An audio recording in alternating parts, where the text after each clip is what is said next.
students, I am going to start with a new chapter which is transport. Now, you all know that transport means what? It's transferring or transporting goods from one place to another or people from one place to another. Now, why is this required? Now, we use many products in our daily life, and most of these products are not manufactured or produced near to your locality. So, it is produced mostly in different places. So, from those places, these goods are carried to your place and it's made available to you. So what is the mode of transport that is used? So that is either they come through road or rail or also through air. So that movement, physical movement of goods or even people also go to work. They also there is movement through air, like if you were like for tourism basis. So when there is transport of people or goods from one place to another, that is called as transport. Now, if we have a good transport system or an efficient transport system, it helps in the overall development of a country. Now, why is this important? Like I have just listed out some important points here. You need not write exactly these points. You can put in others also, other points also if you know. Now, here importance or significance or need for a good transport system. They may ask differently. Now, promotes exchange of ideas. Now, what does this mean? Promotes exchange of ideas. Obviously, when people travel, either like from different country or from within the country when there is traveling, like there are like people who carry a different their cultures or the tradition from where they where they stay. So there is an exchange of transfer of ideas also, customs, tradition. So that is there when there is transport. Helps during emergencies and natural calamities like floods, earthquakes, etc. Obviously, like when there are flash floods and then if you want to evacuate people from that place, then you have to have a good transport system so that relief can reach those places quickly, and also medicines, food items, or you want to help people and remove people from those areas, you have to have a good transfer system. Emergencies means if there is a civil kind of a war within the country itself, like if there is a riot, so the police force has to reach that place. So immediately, similarly, any terrorist activity or anything like that, then there has to be a good transfer system wherein the paramilitary forces or the police, like local police, can reach those places. And also in natural calamities, like I said, the people are airlifted through helicopters, or so that way, and or food is also dropped. So whenever there is a natural calamity, helps transport of raw materials to manufacturing units. That is, the raw materials, once it's once the harvesting is done, the raw materials have to be transferred to the factories or the manufacturing units. So there has to be a good transfer system. Like for example, sugarcane, like the sugar cane has to be transported immediately, so there has to be a good transport system, and the distance also, it matters there. Like they say that the distance shouldn't be too great, like for the sugar cane to reach the sugar the mills. So there you have to have a good transport system. Also the finished goods, once these are manufactured, it has to reach quickly the market immediately for quick sale, so that they get money. Next is creation of employment opportunities. Obviously, when there is a transport, you have these drivers, conductors, pilots. All these are people who get employment. Also, there are so many garages that you see, or service centers where so many people are employed there. So they also promote or give employment opportunities. So this question also can be asked, like why is transport or why there is a need of a good transport, efficient transport system in a country. So these are the points that you can put in. Now we come to the modes of transport, that is the different modes through which you can transport goods and through passengers, how they move. Now here there is land transport, water transport, air transport. Now under land there is road and rail. Now it's only in road there are different types of categories of road. Now here the first one, like I did, was here, this is the national highway, the expressway, state highways, district roads, rural or village roads, and border roads. So these are the different types of roads that you find under road transport. Now when you look at road transport in India is very important. This is a very important mode of transport, because we have lot of villages, towns, cities that are actually spread out throughout the country. So in order to connect these villages, towns and cities, road transport plays a very important role. Now the roads that you find in these places may not be of, or they may not be similar. Like some roads are made of sand, especially in rural or village roads. If you see, they are like kacha roads, like made of sand. Some are concretized roads, so those generally you find in towns and in cities. So, and then some are even made of tar. So different types of road you will find. And when you see road transport, when you compare it with the other forms of transport, under transport itself, you will see 85% of the total transport actually constitutes road transport. This is very important. And if you see the length of the total roads that are there throughout the country, which constitutes all these different types, they say that almost 32 lakh kilometers or even more, because now more roads are being constructed. That is the length of the roads that you find in the country. So road transport is very important because it connects even the remote areas. Like I said, rural areas also connected through roads. Now under road, like I said, the first one is national highway. Now what are these national highways? National highways are actually, they are called as the main roads. Main roads means they are they actually, you will find it like these are the roads that connect the different state capitals, and the what you call different industrial centers or major ports and heritage sites. So these are the main roads that actually are very important. And if you compare it with the total percentage of roads that are there, it is only hardly 2%. Okay, and then it is said that but lot of transportation of goods takes place on these national highways, because like I said, there's transportation of goods from one state to another. So then lot of 45% of the transportation also takes place through these roads. So national highways. Now under national highways there are more things that I have to explain, that I will be taking a little later. Now the second one is expressways. Now expressways are 6-lane highways. You have seen this Mumbai-Pune highway, express highway. So those are actually they ensure speedy movement of goods and people. Now because there are no speed breakers, no roadblocks, nothing, and they say that the speed of the vehicle should be 120 km/h. So that is generally the expressways. There are many other expressways that are there in the country, that have been constructed in the country. The advantage is that is it saves on the vehicle cost, because it reduces the distances between two places, and also your time and your energy. So that is why this is very important. Next is state highways. State highways, here they connect what you call the nearest to the nearest national highways. So national highways are the main roads that are there. Then you have the state highways. So state highways are the highways. These are the roads that actually within the state there are a lot of main districts. Many districts are there. So those roads connect all these districts, and then a lot of major villages would be there. So those all are connected through these roads, which are called as state highways. And a lot of minor ports are there. Certain other industrial centers would be there. So this state highway is also important. And then again, this is actually managed and constructed by the state government, whereas national highways are actually maintained and constructed by the central government. Then there are district roads. District roads means, like I said, within the state there are districts. So within these district roads are the roads that connect all the major towns and the large villages that are there. And also they connect all these districts. These all towns and villages connect to the nearest districts. So those roads are called as district roads. They are actually come under the Zilla Parishad. They are maintained by the Zilla Parishad. Then the rural roads or village roads are the roads that you find in these villages. There are kacha roads, like made of sand and all. So these roads are very important for the people staying in the rural area, because these roads help them to transport their agricultural produce or the forest produce to the nearest district, So then these major towns or district. So these roads are also important. Next is border roads. Border roads, as the name says, so they are actually found along the frontiers of the nation. So there is an organization called as Border Road Organization, which was actually set up in 1960. So they actually are the ones who construct and make all these roads along the border. So transportation also helps. There is smooth transportation because they are made at higher altitudes. So then and again, like they also make bridges. Not only roads, they also help in making bridges, and then make schools, hospitals, and helping making hospitals, and also in these areas, where these remote areas. So they are called as they come under border roads. So these are some of the roads that comes under road transport. In the next frame, I will be explaining in detail national highway. In the previous frame, I had explained the different types of roads, wherein I had given national highways, expressways, district roads, state highways, and even village and rural roads, and border roads as well.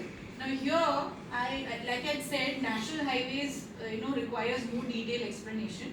Now in this national highways are actually they are maintained and constructed by the National Highway Authority of India, which is NHAI. This is important. That is National Highway Authority of India. They come under the central government, and they are the ones who take the responsibility of constructing and maintaining roads, national highways in India. Now they have established another an organization called as a National Highway Development Project. Now under that project, they are into taken up massive programs of building roads throughout the country. So under that project, there are two projects that National Highway Development Project has undertaken, which is under National Highway Authority of India. So which are these two projects? This is very important. The first one, the Golden Quadrilateral. Now as the name says, Golden Quadrilateral, quadrilateral means four sides. So then it connects the four mega cities of Delhi, Kolkata, Mumbai and Chennai. Now national highways, like I said, these golden quadrilaterals are 6-lane highways. So these roads connect these four cities. Obviously, as these cities are connected, there are other cities and other towns that actually through which that road passes. So those cities and towns also get the advantage of this quadrilateral because there is industrial growth as well. Understood? There is movement of goods also through those roads and through those cities as well. So this quadrilateral, this golden quadrilateral, is also helpful for overall industrial development and speedy movement of goods that is transported within the country. The next one is the North-South Corridor. Now North-South Corridor means it connects Srinagar to Kanyakumari. And the other one that comes under this corridor is the East-West Corridor. So if the two projects that are undertaken by the National Highway, that is if it is as the name implies, these two, the Golden Quadrilateral and the North-South Corridor and the East-West Corridor. East-West means from, that is east, that is from actually Silchar to Porbandar. I will just write the other way around. So this is Silchar because Silchar is in Assam, and west, which means that is Porbandar, which is in Gujarat. So east to west means Silchar to Porbandar. Silchar is in Assam and Porbandar is in Gujarat. So these are the two projects that the National Highway Authority of India has undertaken. Now, like I said, I had explained what is express highway in the previous frame. So these are also some 6 lanes, super highways through which movement of passengers, goods takes place. Like for example, Mumbai-Pune expressways. Otherwise it takes around 4 to 5 hours to reach, but otherwise because of this expressways it takes only 2 hours. So basically, the express highways or expressways, reduces the distance between two places, and also it actually the vehicle cost also reduces. These also reduces the vehicle cost as well. Now there are certain advantages of roadways. Now in every mode of transport, you are going to see advantages as well as disadvantages. Now under this roadways, it provides door-to-door service. Door-to-door service means like if you compare roadways with railways or even airways, outside the railway station, again there is a road. Like directly it does not come outside your house. So roadways are important because it's like it acts as a feeder. Feeder means outside the ports and outside the airways, railways. So everywhere outside the station you have a roadway. So it provides door-to-door service. Then it's a flexible mode of transport because there is no loading and unloading, like there is no fixed timing, so it can be done anywhere. Like in railways, if you see, there is a fixed timetable, like when the train arrives. So that kind of fixed time schedule is not there in roadways. So that is an advantage. Economical to transport perishable goods over short distance. For short distance travel, roadways is very beneficial. For long distance and for perishable over long distances, it's not so advisable. But for short distance, it is good. Can be constructed over hilly and rugged terrain and can negotiate sharp turns and bends wherever the hilly regions are there. So obviously the roads you would have seen, it's like sharp bends and turns are there. So there you can make roads very easily, and it's very easy to maintain also roads, and it is cheaper also compared to other modes of transport other than water transport. Water transport is said to be the cheapest mode of transport compared to all other, but when you compare roadways with airways and railways, then it is the cheapest mode of transport. Now I will go to disadvantage of roadways. Now we come to the disadvantages of road transport. Now, like I had said, it is very economical to transport goods, over short distances, mostly perishable commodities. But then the disadvantage that the road transport has is, or road ways has is, they have limited carry capacity. You can't increase the number of bogies or compartments like you do with the rail transport. In railway transport, like you can increase the number of bogies or compartments, but here there is nothing like that. So it has a limited carrying capacity, and to transport heavy and bulky commodities like coal, iron ore, it is like very expensive. It is not economical. So that's why because it involves high transport costs. Like if you see all the coal and all these things that are transported through rail. So because they can increase the number of compartments, also these are heavy goods. So it is economical to transport by rail transport there. Next is it involves a toll tax or check posts are there, which causes a lot of delays, in transportation. You would have seen like when you commute from one district to another, there is a check naka or a toll area where you have to give a certain amount. And also where these bridges are there or flyovers are there, to use that bridge, you have to pay a certain amount so that that is maintained. It is actually using the state government, it's infrastructure there, so you have to pay them. So certain, toll tax or check posts are there, we have to pay there, and it causes unnecessary delays. Next is what affected by bad weather conditions. Obviously, when it rains very heavily, the roads get flooded. And then transportation becomes difficult. Like then your vehicles, like there is a breakdown, and also there are landslides, which comes over onto the roads. So all those things are affected by because of the bad weather conditions. In village areas, like when we did in different types of roadways, I had explained rural roads and village roads. In that, these roads are unmetalled; they are made with sand. So obviously, they are badly maintained. When it rains very heavily, it becomes flooded. You can't use those roads; becomes very marshy, so swampy. So then they are badly maintained, and they are unmetalled roads also. Next is traffic congestion, because of so much, there's influx of so many vehicles, so traffic increases. When traffic increases, obviously there are delays also to reach your destination. That causes irritation to people. There is air pollution also increases because of the number of vehicles that are there on the road. Noise pollution, honking also keeps happening. So then all these are some of the what you call disadvantages that comes under road transport. Now we go to the next mode of transport, which is the land transport, that is rail transport. Now rail transport, when you compare it with land transport, it is one of the fastest mode of land transport. And under this, the first railway line was constructed during the British time. It was in the year 1853, and the stretch or the length of the track was 34 kilometers. Now if you see in today's time, the length has increased. Like it is over 66,000, more than 66,000 kilometers, and there are over 7,000 stations. So now it has, obviously, that is because the population has increased, and because of that the density, the rail density also has increased in areas where there is a lot of population. So when you compare in the northern plains and the northeastern states, the density of rail transport will be lesser in the sparsely populated areas like the northeastern states, and whereas it is dense and high when you compare it with the northern plain. Now also it is called as the lifeline of India's inland transport, because like when I had explained road transport, I had explained that it has a limited carrying capacity, because here in rail transport the carrying capacity can be increased, because you can increase the number of bogies and the compartments. So it is the lifeline because a lot of goods, passengers, industrial raw materials, coal, iron ore, all these things are heavy bulky raw materials, so they are transported by rail transport. Now the next one is the different types of gauges. Gauges means the distance between the rails. Now here in India we have three different type of gauges. Now one is called as a broad gauge, meter gauge and narrow gauge.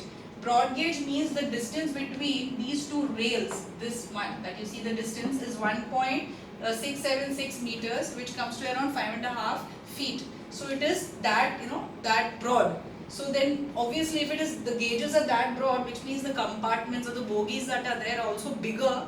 A lot of people and goods can be transported, and is more stable, but also the cost also increases because the engines are also bigger in size. So this is broad gauge. Almost 60-65%, 70% of the gauges that are there of broad gauge type. Next is meter gauge. As it says, the width is 1 meter. So the remaining 20% that is there, or 25% that is there, it's of we have meter gauge.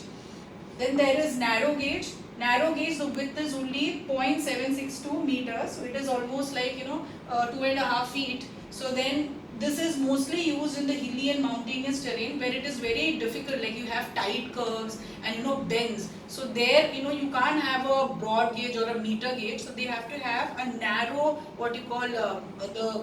gauges. So then they are very cost effective, especially in regions where it's a hilly area, because these are less economic developed areas. So then it is more cost effective. The bogies, the compartments are smaller in size, the engines are smaller, which is the locomotives. So then they are like so then this is more cost effective. Next is, because of these three gauges, it becomes little inconvenient for passengers, because they have to keep changing the gauges. So if they have to go to a place where the narrow gauge is there, so they have to transferring goods and passengers becomes more time consuming, and also it's costly also, because you have to change the gauges. So now the government is trying to convert all these gauges into one single gauge, which is the broad gauge. They are trying to do that. Now we will go to the next one, which is advantages of rail transport and also disadvantages. Now we will be doing the next part, which is advantages of rail transport. Now, like I said, rail transport to transport heavy and bulky goods, it is very helpful, because these goods like coal, iron ore, these are all heavy and bulky raw materials, so the cost also increases. So it becomes very economical to transport these goods over long distance, and the quantity also, like I said, so helps to transport bulky raw materials or goods. Economical to transport goods over long distances, but for short distances this is not very economical, so then generally it is road transport. Carrying capacity is extremely large. Unlike in road transport, like I said, there is limited carrying capacity, whereas in rail there is the carrying capacity is more compared to road transport, and also if you compare it with air transport, because here you can increase, if you want to increase the number of the carrying capacity, you can increase the number of the bogies or the wagons that are there. There are goods trains which carry goods, not the passenger trains. So here the number of wagons can be increased. Now here it is comfortable, as we can stretch our legs and sleep as well, due to the berths provided. For long distance travel, you have these seats, the sleeper, the berths are given there where you can sleep also, and you can stretch your legs also. Whereas in air transport, if you see, you can't stretch your legs the space is limited. If you are going in a business class, then it is a different thing. But otherwise, economical, if you see, it is like the space is little limited. So here there is enough space. Passengers can book online, and it reduces inconvenience. Yes, because of computerization, it is, you can book the tickets online. You don't have to stand in long queues for if you want to travel for long distances. Next is disadvantages. Disadvantages are also there, like because you have to make locomotives, that is the engines, the compartments, the bogies. The capital investment it's large here, it's high, and so it is mostly under the government control. Under the government monopoly. It cannot provide door-to-door services, unlike that we saw in road transport. Not flexible, as the routes and timings are not adjustable. There is a fixed schedule. The trains will arrive at that time, and there is no different route. Like if you want to go to your village, the train, you can't divert the train there. Whereas in road transport, you will find the road just outside your house. So then you take to the rail transport, to the station. Whereas so here there is nothing like there are the timings, everything are fixed. Controlled and managed by government, as hence there is no competition, because there is monopoly. So then there is a lot of they are not they are incompetent because of that, because it is under their control, it's their monopoly. So then sometimes, because of which it results into poor maintenance of the compartments, the catering is poor, the toilets are not properly maintained. So all that results into a bad image of the railways in the eyes of the people. So these are some of the disadvantages. There are more disadvantages whichever you want to write, you may write. So this is advantages and disadvantages. Next we'll be going to water transport. Now we go to the next mode of transport. The last I did was land transport, and that I had covered road and railway. Now this is the next transport, which is water transport. Now water transport, when you compare it with any other mode of transport, it is considered to be the cheapest. And also it is the slowest mode of transport. Perishable goods can't be transported through water transport over longer distances. But if you see the things under this, bulky, heavy goods can be transported and it's cheaper. Now, under water transport means you're transporting goods and passengers through the sea, through the water bodies, through sea, oceans, rivers, canals, lakes, and so on. Now, and then under this transport, there are two types. There is inland waterways and oceanic waterways. Now, what is the difference between these two types? Inland means within the country. So you're transporting goods, through the rivers, through the canals, through lakes. So that happens within the country. Oceanic means it is like you're through the ports, like through the sea to different countries. So that is called as you're using the sea. So sea route you're using, so that is oceanic transport. So you have all these ports that we have on the east and on the west coast of India. Through those ports, we transport the goods. So that comes under oceanic. I'll take up oceanic later. First, I'll take inland waterways. Now, inland waterways, like there is a statutory authority or a body that looks after the development, maintenance, construction of canals. So that is called as the Inland Waterways Authority of India. They look into all the development, maintenance work of the inland rivers, waterways. Now this body, that is Inland Waterways Authority of India, they have seen all the waterways that are there in the country, and out of that they have given 5 waterways. They have declared them as national waterways of strategic importance. Now when you look at Ganga and Brahmaputra, these are the 2 rivers that has the maximum river traffic carrying goods and passengers, and that is why they have given prime importance. Like here, national waterways number 1 is given to river Ganga that stretches Allahabad to Haldia. Now in your textbook they have given other like where it stops. So even if you write Allahabad to Haldia also, it's fine. So Allahabad is in Uttar Pradesh, Haldia is in West Bengal. So river Ganga. So river Ganga is the most important river, and they say that Ganga and Brahmaputra, almost 40% of the water that is there, it is actually constitutes these 2 tributaries, like these 2 rivers and their tributaries. The second one is National Waterway number 2, NW-2. This is from Sadia to Dhubri on river Brahmaputra. Like I said, Brahmaputra on the east, the northeast part of India, Brahmaputra is the main river there that gives water to those states there. So on river Brahmaputra, Sadia to Dhubri, which is in Assam. So the third one is National Waterway number 3, which is, it stretches from Kollam to Kottarapuram. This is down south on the West Coast Canal, so in Kerala. So then these are the 3 prime, the main waterways that are there. The other 2 I am going to give on the next frame, but these 3 are of prime importance. So you have to remember what they may ask, which is name the national waterway number 1. So you have to write it is on river Ganga, that is it stretches from Allahabad to Haldia. Likewise, the other also, if they ask, you have to name it that way. Great. Now I come to the next part of waterways, which is oceanic waterways. Like I said, oceanic waterways means the transportation of goods takes place through the oceans and the sea, through the ports. So on the east coast and on the west coast, there are some few ports that I have mentioned. On the east coast, there is Chennai, Visakhapatnam, Paradip, Haldia. So these are some of the ports that are on the east coast. Chennai is in Tamil Nadu, Visakhapatnam is in Andhra Pradesh, Paradip is in Odisha, Haldia is in West Bengal. Similarly, on the western coast, there are Mumbai is a main port. Then there is Kochi, Kandla, Mangalore. These are some of the ports that we have, which handles lot of the international trade that is there. It is also said that oceanic waterways is very important for economy because almost 95% of the trade takes place through these ports, because they can carry heavy and bulky goods. Fuel is transported through waterways because there are tankers that carry fuel. So then it is very economical, cost effective.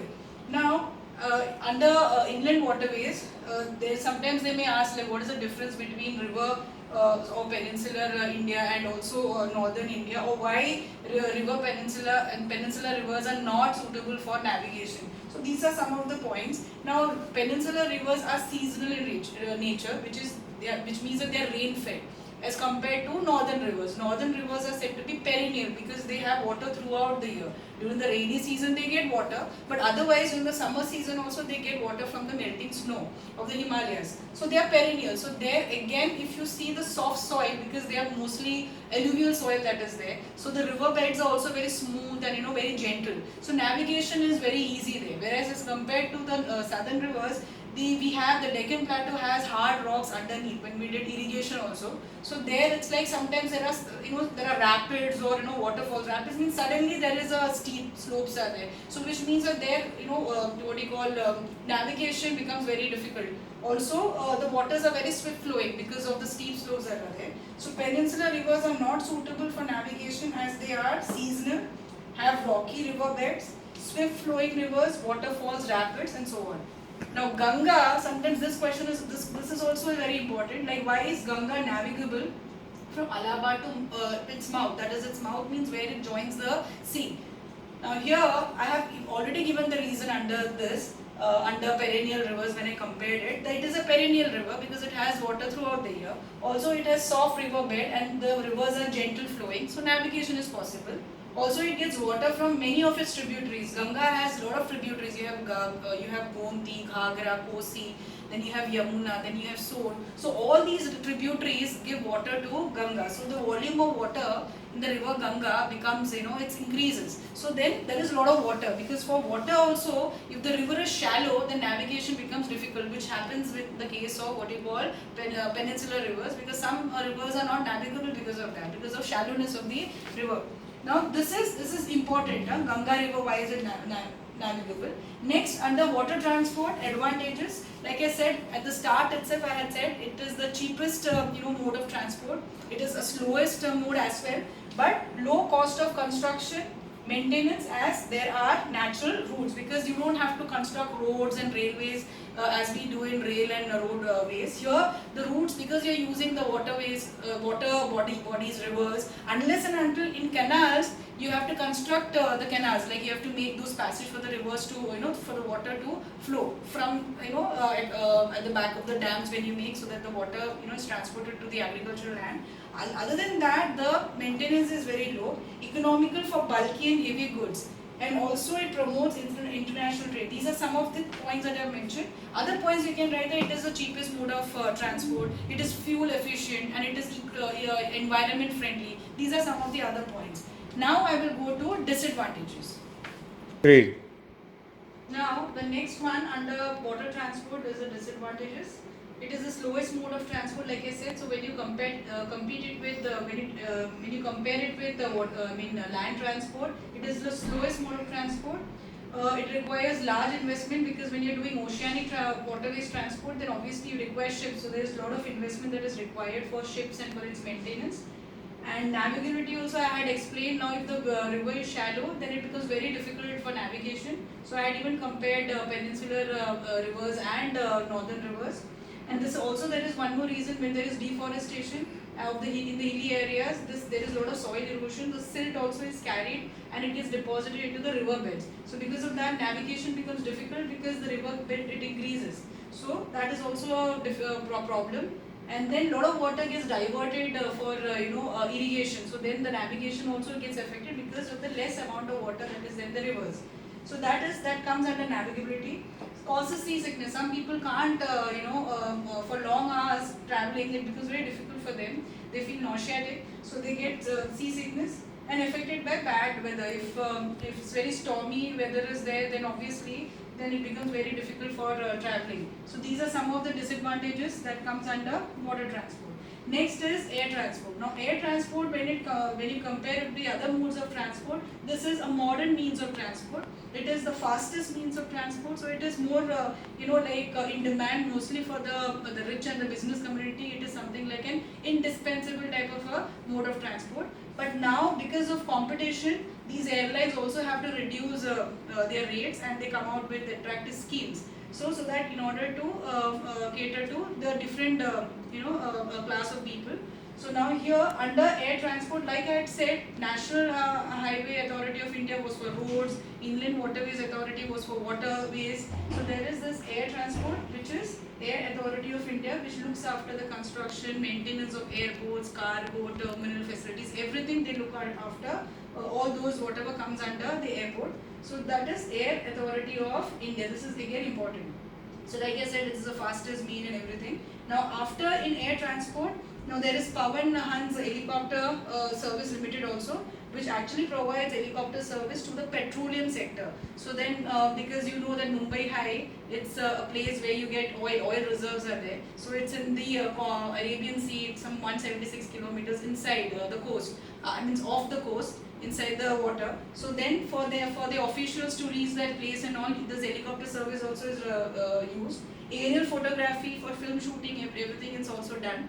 And then some place like in northeastern states where the other modes of transport is not accessible, helicopter service also used. Some ministers also go to these places, through they use this helicopter services. Also, when you see air transport, initially it was the monopoly of the government. It was like under the government control. Now, like I said, they have now even private players have come in. So now mostly you have so many airlines, like you have Indigo, then you have SpiceJet. Many others are there which actually provide private services, and there is a lot of competition also. And now the next part is the advantages of air transport. Next we come to the advantages of air transport. Like I had said at the start, it is the fastest mode of transport, and it is also indispensable for the business community, for the rich people. So then, because you reach that place quickly. Next is during natural calamities also, it's the most important, efficient, useful mode of transport, because if there are places that are flooded, you can airlift people, you can drop medicines, you can drop food. So that is used during in air transport. Even your troops, your paramilitary force also can reach that place also quickly. So that can be used by using helicopters or by using this type of aircrafts. Then can cross deserts, forests, oceans, and hence it is indispensable, because this is the only mode of transport where the continents are connected. Even the places where other modes of transport can't reach, even air transport can reach. So and then there are many other also which you can include under air transport advantages. Disadvantages, yes, this is a drawback. Like it's an expensive mode of transport. It requires huge investments, because for the aircraft, for overall making the aerodromes, the airports, everything that is there, it requires a lot of money. So capital investment is huge. Affected by bad weather conditions, heavy rain, if it is like windy, so the clarity is not there. So because of that, the flights gets delayed. So it's affected by bad weather conditions. Has limited carrying capacity. So obviously, whenever you go, that time they weigh your baggage. So the limit would be anywhere between 20 to 25 kgs, and then anything above that, you're charged. For that. So it has limited carrying capacity, unlike in railways and waterways. So there is huge carrying capacity, not suitable for short distances, obviously. So for short distances, you would either use road transport or even rail transport. But air transport generally is not used for short distances. Runs on petroleum, and it is a non-renewable resource. The fuel that is used in these airplanes are like very expensive, and then it is it's like because of that it adds to the investment as well, like the costing, the operational cost. So it runs on petroleum. So these are some of the disadvantages that come under air transport, and with this I have completed the chapter transport.